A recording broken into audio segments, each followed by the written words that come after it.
Rebel ನಾಯಕ KS Eshwarappa ಬಂಡಾಯ ಶಮನವಾಗುತ್ತಾ ಎಂದು ದೆಹಲಿಗೆ ತೆರಳಲಿದ್ದಾರೆ ಮಾಜಿ ಸಚಿವ ಕೆಎಸ್ ಈಶ್ವರಪ್ಪ. ನೋಡಿ, ಈಶ್ವರಪ್ಪನವ್ರ ನಡೆನೂ ಕೂಡ ಅಷ್ಟೇ.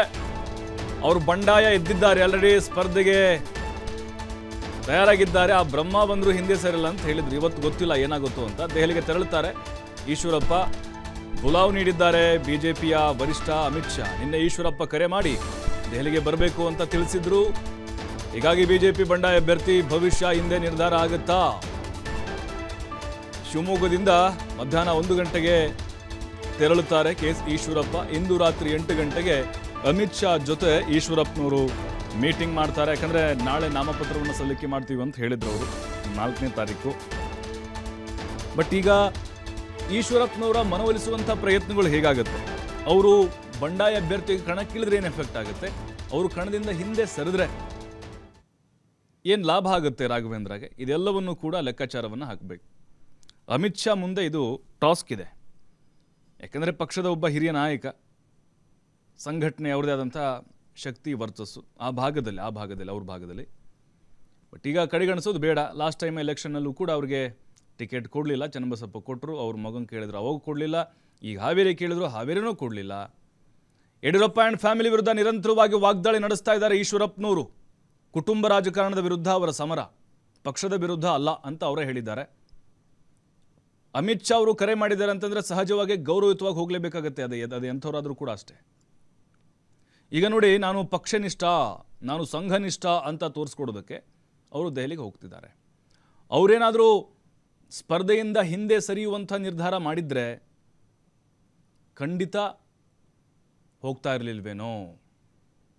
ಈಗ ಸ್ಪರ್ಧೆ ಮಾಡೋದಕ್ಕೆ ಎಲ್ಲ ತಯಾರಿಗಳನ್ನು ಮಾಡಿಕೊಂಡಿದ್ದಾರೆ. ಅಮಿತ್ ಶಾ ಅವರು ಯಾವ ರೀತಿಯಾದಂತಹ ಸಲಹೆಗಳನ್ನು ಅವ್ರ ಮುಂದೆ ಇಡಬಹುದು? ಯಾಕೆಂದರೆ ವರಿಷ್ಠರ ಮಾತಿಗೆ ಈಶ್ವರಪ್ಪನವರು ಬೆಲೆ ಕೊಡ್ತಾರೆ, ಮನ್ನಣೆ ನೀಡ್ತಾರೆ.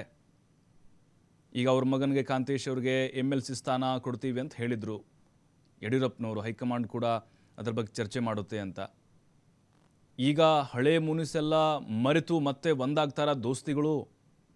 ಯಾಕಂದರೆ ಎಂತಿಂಥ ಮಾತು ಯಡಿಯೂರಪ್ಪನವರ ವಿರುದ್ಧ, ಅವ್ರ ಫ್ಯಾಮಿಲಿ ವಿರುದ್ಧ ಬಂದಂಥದ್ದು ವೈಯಕ್ತಿಕವಾದಂಥ ಟೀಕೆಗಳು ಈಶ್ವರಪ್ಪ ಮಾಡಿದ್ದು.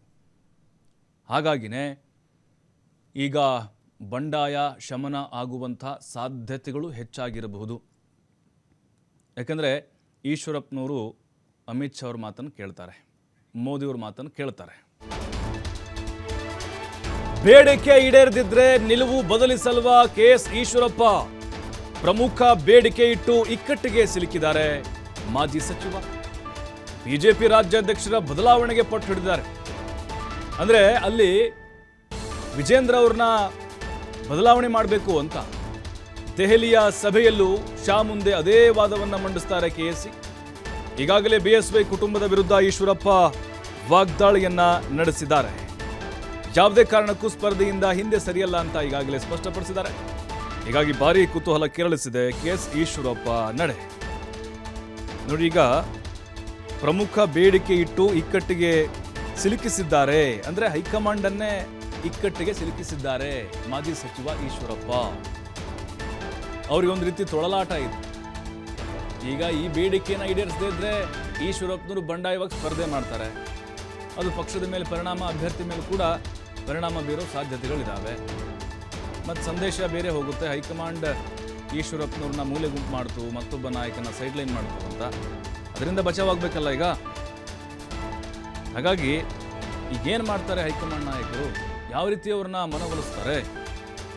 ಈಶ್ವರಪ್ಪನವರು ಆಲ್ರೆಡಿ ಘರ್ಜಿಸಿದ್ದಾರೆ. ಯಾವುದೇ ಕಾರಣಕ್ಕೂ ಬ್ರಹ್ಮ ಬಂದರೂ ನಾನು ಸ್ಪರ್ಧೆಯಿಂದ ಹಿಂದೆ ಸರಿಯುವ ಮಾತೇ ಇಲ್ಲ ಅಂತ. ಅವರು ಹೇಳಿದ್ದು ಲೋಕಸಭೆ ಚುನಾವಣೆ ಆದಮೇಲೆ ಕಾಯ್ತಾ ಇರಿ, ರಾಜ್ಯಾಧ್ಯಕ್ಷರ ಬದಲಾವಣೆ ಆಗುತ್ತೆ ಅಂತ ಖಚಿತಪಡಿಸಿದ್ರು. ಅಂದರೆ ಅವು ಅಷ್ಟು ಕ್ಲಾರಿಟಿಯಾಗಿ ಹೇಳಿದ್ರು ಇವರು. ಅಂದರೆ ವಿಜೇಂದ್ರ ಅವ್ರನ್ನ ಬದಲಾವಣೆ ಮಾಡಲಾಗುತ್ತೆ ಅಂತ. ಈಗ ಭರವಸೆ ಕೊಡ್ಬೋದು ಹಾಗಾದರೆ ಈಶ್ವರಪ್ಪನವ್ರಿಗೆ ಅಮಿತ್ ಶಾ? ಲೋಕಸಭೆ ಚುನಾವಣೆಯಲ್ಲಿ ಏನಾದರೂ BJP ಕಡಿಮೆ ಸೀಟ್ ಬಂದರೆ ಅವ್ರನ್ನೇ ಹೊಣೆಗಾರನಾಗಿ ಮಾಡಿ ಆ ಸ್ಥಾನದಿಂದ ಅವ್ರನ್ನ ತೆಗೆದುಹಾಕುವಂಥ ಒಂದು ಸಲಹೆ ಅಥವಾ ಭರವಸೆಯನ್ನು ಕೊಡಬಹುದಾ? ಬಟ್ ಈಗ ಈಶ್ವರಪ್ಪನವರಂತರೂ ಕೂಡ ಸ್ಪರ್ಧೆಯಿಂದ ಹಿಂದೆ ಸರಿಯುವ ಮಾತೇ ಇಲ್ಲ ಅಂತ ಹೇಳಿದ್ದಾರೆ. ಹೈಕಮಾಂಡ್ ಮುಂದೆ ಕೂಡ ಈಗ ಟಾಸ್ಕ್ ಇದೆ. ಈಗ ಅವರ ಆವೇಶ ಅವರ ಭಾಷಣಗಳು ಅಥವಾ ಅವರ ಹೇಳಿಕೆಗಳನ್ನು ಗಮನಿಸ್ತಾ ಇದ್ದರೆ ಯಡಿಯೂರಪ್ಪ ಆ್ಯಂಡ್ ಫ್ಯಾಮಿಲಿ ವಿರುದ್ಧವೇ ಅವರು ಗುಟ್ರು ಹಾಕ್ತಾ ಇರೋದು. ನಾನು ಸೋಲ್ತೀನೋ ಬಿಡ್ತೀನೋ ಗೊತ್ತಿಲ್ಲ, ರಾಘವೇಂದ್ರ ಮಾತ್ರ ಗೆಲ್ಲಬಾರ್ದು, ಕುಟುಂಬ ರಾಜಕಾರಣ ಅಂತ್ಯ ಆಗಬೇಕು ಅಂತಾನೆ ಹೇಳ್ತಾ ಇದ್ದಾರೆ. ನಾಳೆ ಬೆಳಗ್ಗೆನೇ ರಾಜ್ಯ ಅಧ್ಯಕ್ಷರ ಬದಲಾವಣೆ ಮಾಡಿದ್ರೆ ನಾನು ಚುನಾವಣೆಗೆ ನಿಲ್ಲಲ್ಲ. ನನ್ನ ಉದ್ದೇಶ ಪಕ್ಷ ಸರಿ ಆಗಬೇಕು.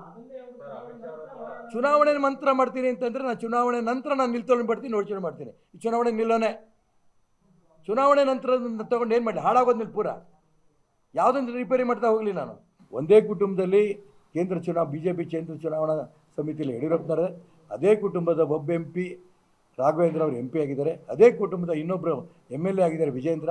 ಅವ್ರ ಕೈಯಲ್ಲಿ 6 ತಿಂಗಳು ಹಠ ಹಿಡಿದು ರಾಜ್ಯದ BJP ಅಧ್ಯಕ್ಷರು ಮಾಡಿದ್ರಿ. ಹೆಂಗೆ ಸರಿ ಮಾಡೋದಕ್ಕಾಗುತ್ತೆ? 6 ತಿಂಗಳ ಕೆಳಗೆ 3 ತಿಂಗಳ ಕೆಳಗೆ ನಾನು ಬಂದು ಮಾತಾಡಿದ್ದೀನಿ ನಿಮ್ಮ ಹತ್ರ, ಏನು ಬದಲಾವಣೆ ಆಗಲಿಲ್ಲ. ಅದಕ್ಕೋಸ್ಕರ ನನಗೂ ತುಂಬ ನೋವಾಗಿದೆ. ಇಡೀ ಕರ್ನಾಟಕ ರಾಜ್ಯದ ಕಾರ್ಯಕರ್ತರು ಭಾರತೀಯ ಜನತಾ ಪಾರ್ಟಿ ಶುದ್ಧೀಕರಣ ಆಗಬೇಕು ಅಂತ ಅವರು ಅಪೇಕ್ಷೆ ಪಟ್ಟಿರೋದಕ್ಕೋಸ್ಕರ ನಾನು ಸ್ಪರ್ಧೆ ಮಾಡ್ತಿದ್ದೀನಿ ಅಂತ ಹೇಳಿದ್ಮೇಲೆ ಅಪ್ಪ ಮಕ್ಕಳ ಕೈಯಲ್ಲಿ ಪಕ್ಷ ಹೋಗಿರೋದು ತುಂಬ ಅನ್ಯಾಯ. ಇಡೀ ಕರ್ನಾಟಕ ರಾಜ್ಯದ ಪಕ್ಷ ಕಟ್ಟಿರೋಂಥ ಕಾರ್ಯಕರ್ತರು, ಕೆಲಸ ಮಾಡ್ತಿರೋಂಥ ಕಾರ್ಯಕರ್ತರು ನೋವಾಗಿದೆ. ಅದ್ರ ವಿರುದ್ಧ ಕುಟುಂಬದ ಅಪ್ಪ ಮಕ್ಕಳ ಕೈಯಲ್ಲಿರೋಂಥ ಒಂದು ಪಕ್ಷದ ವ್ಯವಸ್ಥೆಯನ್ನು ಮುಕ್ತಿಗೊಳಿಸಬೇಕು. ಅದಕ್ಕೋಸ್ಕರ ಚುನಾವಣೆ ಸ್ಪರ್ಧೆ ಮಾಡ್ತಾ ಇದ್ದೀನಿ ಅನ್ನೋದು ಒಂದು ಅವ್ರಿಗೆ ಹೇಳಿದ್ದೀನಿ. ಈ ವಾಪಸ್ ತಗೊಳ್ಳಿ ಚುನಾವಣೆ. ಮತ್ತಷ್ಟು ಮಾಹಿತಿ ಶಿವಕುಮಾರ್ ಹೇಳ್ತಾರೆ. ಶಿವಕುಮಾರ್, ಈಗ ಈಶ್ವರಪ್ಪನವ್ರಿಗೆ ಬುಲಾವೇನೋ ಬಂದಿದೆ, ಅವರ ರೋಷಾವೇಶ ನೋಡ್ತಿದ್ರೆ ಸ್ಪರ್ಧೆಯಿಂದ ಹಿಂದೆ ಸರಿಯಲ್ಲ ಅನ್ನುವಂಥ ಮಾತು. ಇದು ನಿಜಕ್ಕೂ ಅವ್ರು ಬೇಡಿಕೆ ಇಟ್ಟಿದ್ದಾರಲ್ಲ ಬದಲಾವಣೆ, ಇದು ಸಾಧ್ಯನಾ? ಅಥವಾ ಅವ್ರ ಸಮಾಧಾನಕ್ಕೋಸ್ಕರ ಏನಾದರೂ ಭರವಸೆ ಕೊಟ್ಟು ಕಳಿಸ್ಬೋದಾ ಅಂತ? ಹೇಗೆ ಪ್ರಭು, ಈಶ್ವರಪ್ಪ ಈಗಾಗಲೇ ರಾಜ್ಯ ಬಿಜೆಪಿ ನಾಯಕರ ವಿರುದ್ಧ ಸೆಟಪ್ ನಿಂತಿದ್ದಾರೆ. ಅದರಲ್ಲೂ ಪ್ರಮುಖವಾಗಿ ಯಡಿಯೂರಪ್ಪನವರ ಕುಟುಂಬದ ವಿರುದ್ಧವಾಗಿ ಆಕ್ರೋಶವನ್ನ ವ್ಯಕ್ತಪಡಿಸ್ತಾ ಇದ್ದಾರೆ. ಕಾರಣ ಬಹಳ ಸ್ಪಷ್ಟ ಇದೆ. ಒಂದು ಕಡೆ ಹಾವೇರಿಯಲ್ಲಿ ಕಳೆದ 2 ವರ್ಷಗಳಿಂದಲೂ ಕೂಡ ಪುತ್ರ ಕೆಲಸವನ್ನ ಮಾಡಿದ್ರು ಕೂಡ ಹಾವೇರಿಯಲ್ಲಿ ಟಿಕೆಟ್ ಸಿಗ್ಲಿಲ್ಲ ಅನ್ನುವಂತಹ ಅಸಮಾಧಾನ ಈಶ್ವರಪ್ಪನವ್ರಿಗಿದೆ. ಯಾಕೆಂದ್ರೆ ಯಡಿಯೂರಪ್ಪನವರೇ ಹೇಳಿ ಅಲ್ಲಿ ಕೆಲಸ ಮಾಡೋದಕ್ಕೆ ಬಿಟ್ಟು ನಂತರದಲ್ಲಿ ಟಿಕೆಟ್ ಮಿಸ್ ಆಗತ್ತೆ ಅಂತ ಅಂದ್ರೆ ಇಲ್ಲಿ ಯಡಿಯೂರಪ್ಪನವರ ಚಿತಾವಣೆ ಇದೆ ಅನ್ನುವಂತ ಅನುಮಾನ ಈಶ್ವರಪ್ಪ ಅವ್ರಿಗಿದೆ. ಹಾಗಾಗಿ ಕಳೆದ ಸುಮಾರು 7-8 ದಿನಗಳಿಂದಲೂ ಕೂಡ ಯಡಿಯೂರಪ್ಪ ಮತ್ತೆ ವಿಜಯೇಂದ್ರ ಅವರ ವಿರುದ್ಧ ಈಶ್ವರಪ್ಪ ಹರಿಹಾಯ್ತಾನೆ ಇದ್ದಾರೆ. ಪದೇ ಪದೇ ಮಾಧ್ಯಮಗಳ ಮುಂದೆ ಕೂಡ ಆಕ್ರೋಶವನ್ನು ವ್ಯಕ್ತಪಡಿಸ್ತಾನೆ ಇದ್ದಾರೆ. ಬಂಡಾಯ ಅಭ್ಯರ್ಥಿಯಾಗಿ ನಾನು ಸ್ಪರ್ಧೆಯನ್ನ ಮಾಡ್ತೇನೆ ಅಂತೇಳಿ ಈಗಾಗಲೇ ಘೋಷಣೆಯನ್ನು ಕೂಡ ಮಾಡಿದ್ದಾರೆ.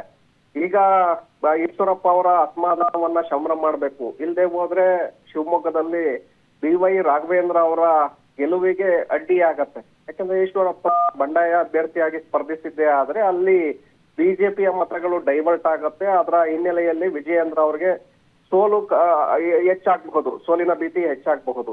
ಹಾಗಾಗಿ ಈಶ್ವರಪ್ಪನವರನ್ನ ಸಮಾಧಾನ ಮಾಡುವಂತ ಒಂದು ಪ್ರಯತ್ನಗಳನ್ನ ರಾಜ್ಯ ನಾಯಕರು ಕೂಡ ಮಾಡಿದ್ರು. ಆದ್ರೆ ಈಶ್ವರಪ್ಪ ಯಾವುದಕ್ಕೂ ಕೂಡ ಬಗ್ತಾ ಇಲ್ಲ.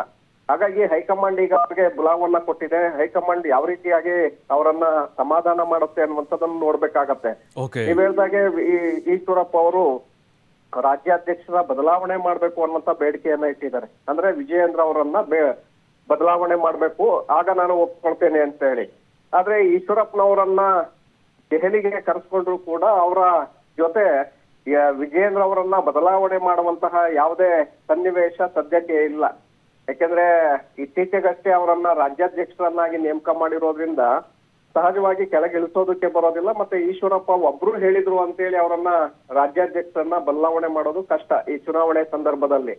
ಈಶ್ವರಪ್ಪನವರನ್ನ ಸಮಾಧಾನ ಮಾಡುವಂತ ಒಂದು ಪ್ರಯತ್ನವನ್ನ ಮಾಡಬಹುದು. ಮುಂದಿನ ದಿನಗಳಲ್ಲಿ ವಿಧಾನ ಪರಿಷತ್ಗೆ ನಿಮ್ಮನ್ನ ಮಗನನ್ನ ಆಯ್ಕೆ ಮಾಡೋಣ ಅನ್ನುವಂತ ಒಂದು ಭರವಸೆಯನ್ನ ಕೊಡ್ಬೋದು. ಈ ಹಿಂದೆ ಕೂಡ ಭರವಸೆಯನ್ನ ಕೊಟ್ಟಿದ್ರು, ಆದ್ರೂ ಅದಕ್ಕೆ ಈಶ್ವರಪ್ಪ ಅವರು ಒಪ್ಪಿಲ್ಲ. ಥ್ಯಾಂಕ್ ಯು ಶಿವಕುಮಾರ್ ಮಾಹಿತಿಗಾಗಿ.